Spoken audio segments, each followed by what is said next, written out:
a hormone level equal to that or as close as we could get to an 18, 20-year-old. Because normal for your age is the road to decrepitude and death. So if you've got, let's say, a thyroid level that's normal for a 50, 60-year-old, that's substantially lower than what you had when you were 20. And when that happens, you're going to start gaining weight. You're going to start gaining yellow body fat. You're going to start losing muscle mass. A whole bunch of things are going to start happening. Well, it's interesting. Dr. Ron's daughter had a problem with taste and smell, and she has a thyroid problem. And when I looked up on AI, it can affect the mucous membranes, and that will be an adverse effect with taste and smell. It dries him up.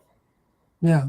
That goes along with the drying of the hair follicles and the drying of the skin that we see in low thyroid patients. Yeah. So yeah. And it's more prevalent. I swear, I see so many underactive thyroid patients in my practice because the TSH test is not accurate, and they're missing the diagnosis, and these poor people are suffering with anxiety, depression, panic attacks, constipation. All the advertisements on TV are hypothyroid. So somebody's making money off of it. That's right.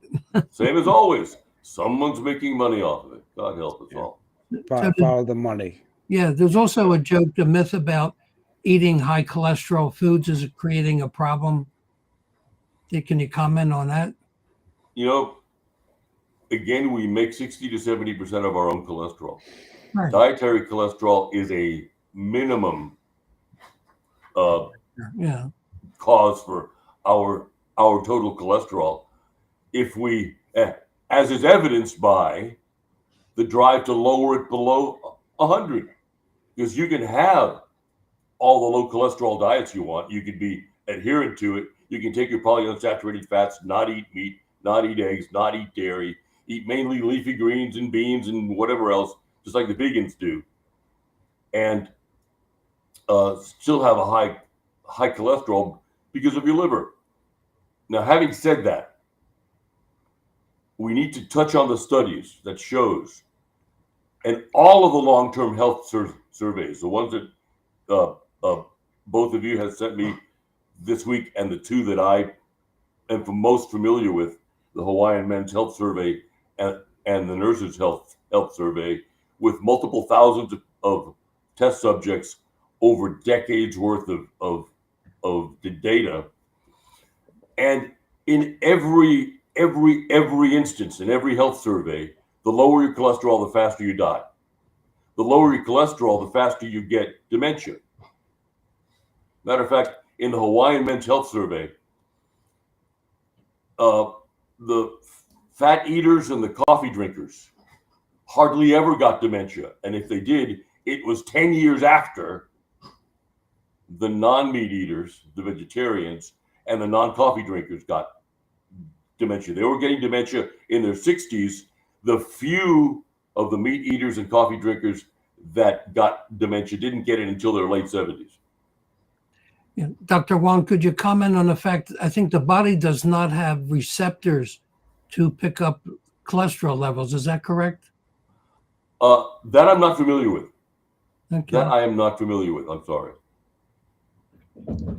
But having had a cousin with hyperlipidemia, I have to say there are some folks who have problems with cholesterol, but yet that cousin who had a 400, 500 level total cholesterol count lived to her 90s. So, years ago, I worked with a dentist. His whole family had like 350 cholesterol levels, no heart attacks, no other symptoms. I mean, it's a scam. 300 change used to be the norm. Right. I remember when it went down to what, 245, 249 is what FDA wanted, and that was easy enough to do. Didn't Harvard? I'm sorry. Yeah, didn't Harvard run a study and showed that the lower your cholesterol, the greater the chances of heart attack and death? The lower I your levels. think that was the follow-up that Dr. Ron sent me on, excuse me, petting my dog.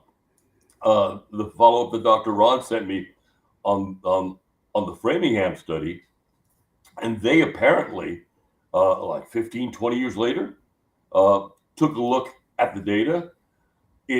It was the reverse of everything they were preaching about and talking about, and they promptly buried it. Yeah, we never saw that. Never saw the real numbers when they reevaluated everything after 30 years. Yeah. Well, the key is So nutritionally. What supplements have you found to lower cholesterol if needed? My favorite is egg lecithin powder, which used to be as rare as rocking horse poop, but now has become much more available. It's much to be preferred over soy lecithin powder because because it's soy and soy is estrogenic, but two, they make it even more estrogenic because the soy lecithin granules are actually the powder mixed and blended in with soy oil, which I can't, the only thing more estrogenic than soy oil is flax. You could take birth control pills and not get as much estrogen as you will out of either soy or flax. all right, how about your zymescens? The zymescens and systemic enzymes have been shown to lower total cholesterol. There was a study by Mucos Pharma, a long-term study on HIV patients. There was a study out of India by Advanced Enzymes India on a patient group out of either Grant or Urala medical colleges. Grant is their Harvard in India. And they found that long-term systemic enzyme use lowers total cholesterol, not dramatically, but enough to make the numbers look better to the allopaths that are wanting low cholesterol now. All right, so let's just take a patient who has had a so-called heart attack, a myocardial infarction. Their cholesterol is high, and the physicians are more prone to follow the guidelines rather than the science. And the person knows better and doesn't want to take the statin drugs. What would be your recommendations for this person? 1 tablespoon of egg lecithin powder 3 times a day, 2 zymescents 3 times a day, and actually, based on the University of Chicago Med School, they did studies back in the late 90s where they took MI heart attack patients and they injected them with testosterone. Typically, a heart attack patient has ischemic pain from lack of blood supply to their heart for 3 days to a week post a heart attack. The injection of testosterone being cardioprotective, actually cut the ischemia down immediately. Heart pain went away. Incredible. Don't know why that study wasn't promulgated more. Don't know why they haven't continued to do it, but it worked. Well, it's interesting. The frequency of 528 increases testosterone production in the body. Oh, cool. Oh, I'll start playing that on YouTube. All right. So look, since we're about giving everybody all the information we can, so we want to treat our path to heart health, and how about reducing inflammation? I have down here. I made notes like cutting out the seed oils, the ultra processed foods, and sugar. Are we all in agreement with that? Yes, absolutely. Absolutely. And eating real food, eggs, fish, meat, olive oil, avocados, vegetables. What do we think about that? Exactly. Yes. We had data back. Yeah. I'm sorry, sir. Go ahead. All the increased fiber from the vegetables and fruits and all that'll help lower cholesterol also. Yes, we had data 20 years ago that the Mediterranean diet lowered cholesterol, even though it was high in oils. Well, gee, Right. you know, wow. But it wasn't ultra processed oxidized oil. No, no, no. We all have to remember that there's more olive oil sold in the world than is made. And when you're looking for olive oil, what's a test? If you put it in the fridge and it doesn't gel up in the middle, then it's real olive oil. I think that's what it is. But in Spain, for example, a few years ago, there was someone super purified transmission fluid. When you super purify something to make it a pharmaceutical grade oil, it's got no smell, it's got no taste, it's got no DNA to tell where it came from. They made it smell and taste like olive oil. They wound up killing about 2,000 people. Oh God! Wow. Weren't they cutting olive oil with canola or something to save money? Yes, lots of companies do that, and I used to recommend one particular brand of olive oil. I won't mention the brand because the company has changed hands. I don't recommend them anymore. But, take a look at what you have to do to figure out whether the olive oil that you're getting is real or not. And a lot of it also has to do with price. Also, when you look on the bottle, it should be made from one country source only. When they have multiple countries, it's usually bastardized. From what I've been told, the Greek olive oil is best. Right. But I was told that 15, 20 years ago. I don't know if that's still true. Right. So, lower is not always better. Agreed? No. Yes, exactly. Cholesterol must be interpreted along with inflammation and metabolic health. Right. And Yes. the continued push for lower targets may reflect industry incentives more than patient outcomes. So You know what, right? I'm sorry, go ahead. No, I was saying that's where we are with medicine, Yeah, marketing versus medicine. right.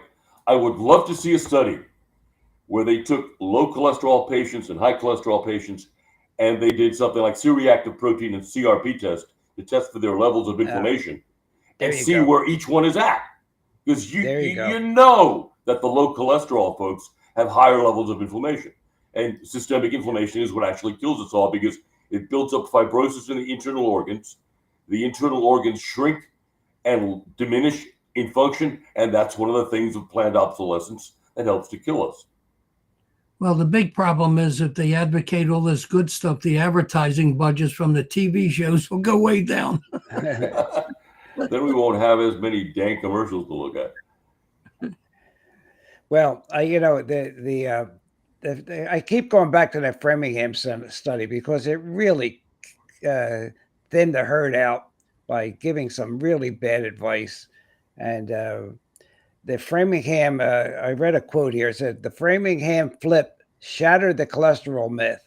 After age 50, falling cholesterol did not save lives, but it predicted death. So, does that qualify as a malpractice suit for disseminating false information to the public?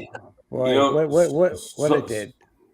Harvard should be taken to task for the Framingham study, but look who promoted it. I mean, Big Pharma probably paid for that, Right. and then they kept on paying for that to lower the standard of what was good and normal, and it's all in the money. Yeah, it really is.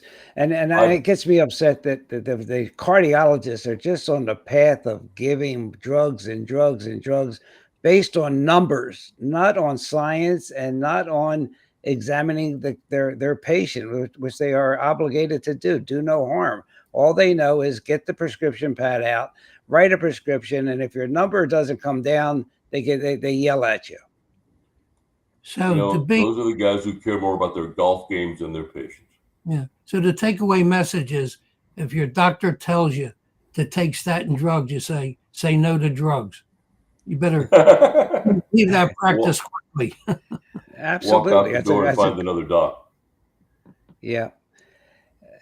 Yeah, I think people have to ask questions, and if you've learned anything on this discussion today, and is cholesterol, as Dr. Wong told us, it's in breast milk, for God's sake.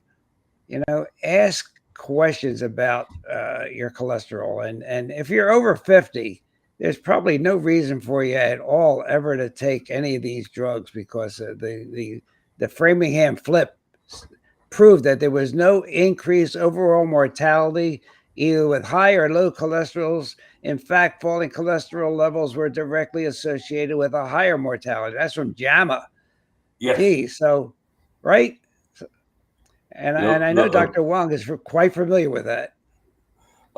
You presented a piece of research that I'm looking for right now, and you said, and this is astounding, every 30 milligram per deciliter drop in cholesterol, numbers your doc would love to see if they turned up in your test, increases the risk of early death by 22%.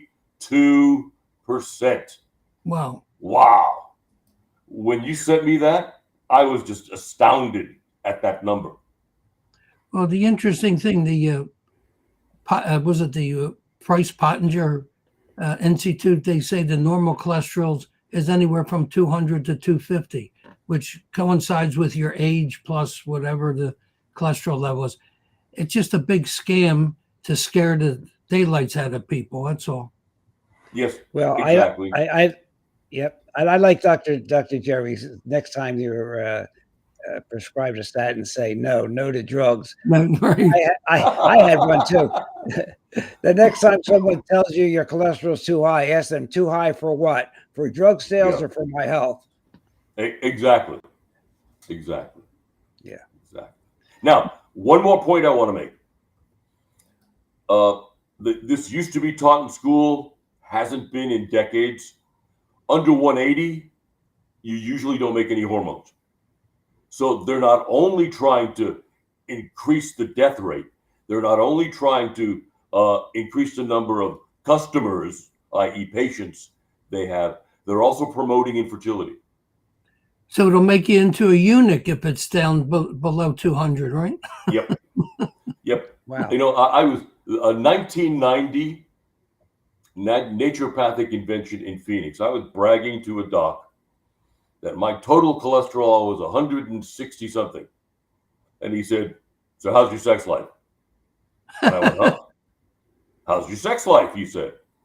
I thought about it. Yeah, I got a pretty wife and I got a few kids, and but lately, yeah, okay. I can go to a monastery. So yeah, he was absolutely right. Instead of eating the beans and leafy greens and stuff at the convention, I went off and had a bacon cheeseburger at Fud Run. Start eating roadkill again. Well, this really goes into something Dr. Gerry and I talked about, how people are aging faster. Mm-hmm. And we really want to do a podcast and really dig deep into that subject. But, probably cholesterol would have come up, but, it's definitely going to be on the table for that discussion. Right, Dr. Gerry? Yeah. 100%. The problem is all our health ills are traced back to poor quality of the food. Yeah. That's it. It's too simple. You can have $10 trillion for your health industry. It's not going to solve any problems. It'll make it worse. Let's add one thing to that advanced aging. Think about all the xenoestrogens and all the phytoestrogens. Think about the fact that since a birth control pill started being used, we've confirmed that estrogen promotes visceral inflammation and fibrosis, causes blood clots, causes MIs, causes strokes, causes all sorts of stuff. So we've increased the estrogen in the environment. We've increased the estrogen in food. We've forcibly decreased via diet and drugs the production of progesterone and testosterone. We've increased the amount of when estrogen goes up, prolactin goes up in both guys and gals, even if the gals haven't breastfed. Prolactin is an antagonist to dopamine. Dopamine is what connects brain to body. When you make your last drop of dopamine, you're dead in 4 days. So all of that going on has increased aging to the point where Coach Polkman said 31 is the new 50. Yeah. Well, in my practice, I advocate using aspirin. A 500 milligram tablet is the best birth control. And they say, how does that work? I said, you keep it between your knees.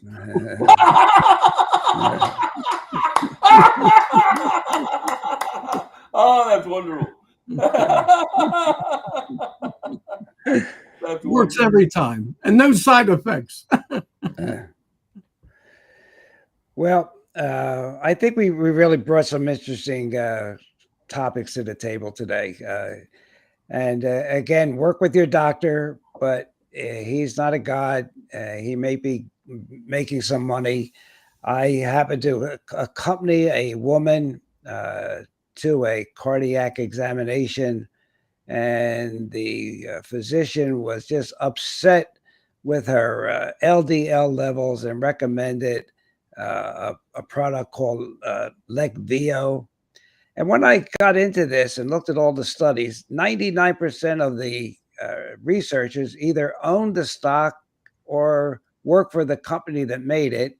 And the only thing they were testing for with this drug was a lower LDL. They did not associate it with longer life or less heart attacks or anything else. And the thing has to be given by injection at an infusion center. Ooh, money, So, money, money, money, money. Yeah. Follow the money. I mean, it's really sad what's happening with these. And I learned a new set of letters, COI, conflict of interest, and this thing had COIs out the gazoo.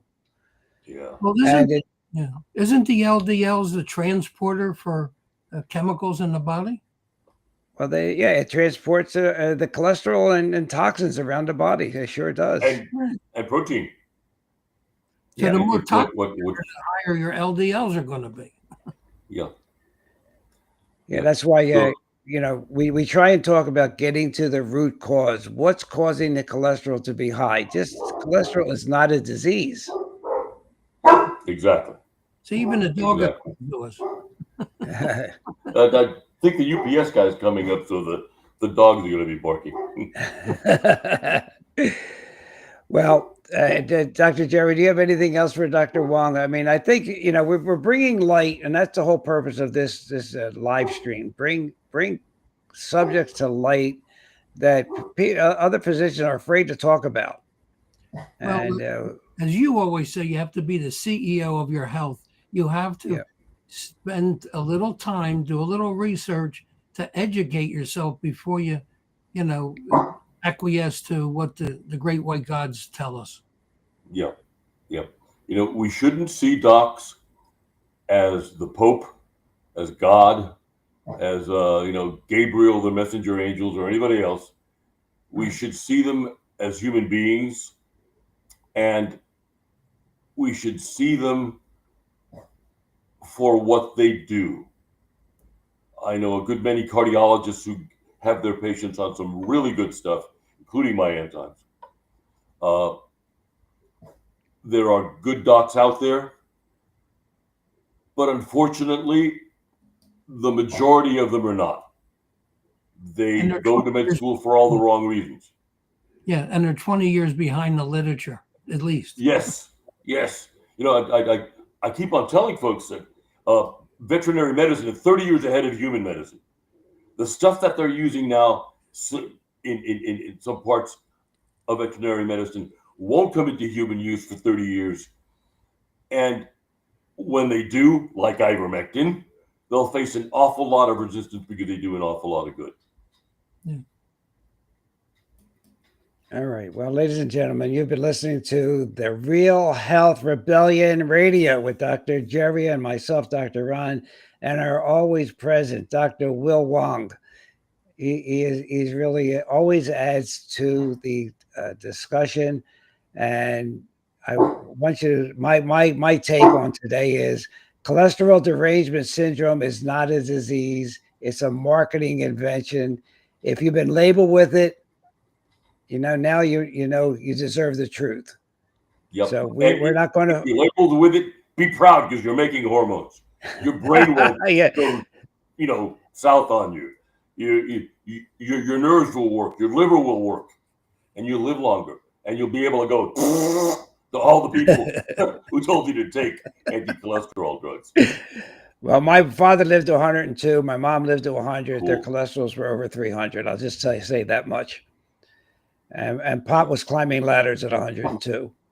God bless him. So, and I think it just, it goes, it really, I don't like to talk about it because there's only two individuals in a good family gene pool. But the more I talk to people that are centenarians, the more I hear about high cholesterol levels. So it's nothing to be afraid of. Yep. Fear can kill you more than the cholesterol. Yep. We have to remember the famous Dr. DeBakey, the cardiac surgeon, the cardiologist. He was asked what he had for breakfast. He says, I have two breakfasts. I have bacon and eggs and sausage and eggs. Wow. Good quality fat, right? Exactly. It really is. Dr. Wong, thanks for being here today. We Thank you appreciate for having it. me on board. And we're going to have Professor Brian Peskin next week to talk about adulterated seed oils and what they've done. he made a famous quote in my mind. He said, "Fish oils are only antifreeze for deep water fish. Once they come up to the surface, they are adulterated already." Yeah, he says it's antifreeze. It's antifreeze for the antifreeze for deep water fish. So we'll have we'll give Dr. Wong a break next week. We'll have Brian Peskin on. So, ladies and gentlemen, that's it for today. Have a great, blessed day. Pray for the people in Jamaica that are getting pounded with this Category 5 hurricane, and remember to have an attitude of gratitude. We're going to close out now. God bless you all, folks. Hey, everybody, Dr. Ron's finished for today. I hope you got some good wisdom for what the man had to say. If it's all about good health, he's the man you got to see. He has a lot more answers for you. So tune in next week when the doctor is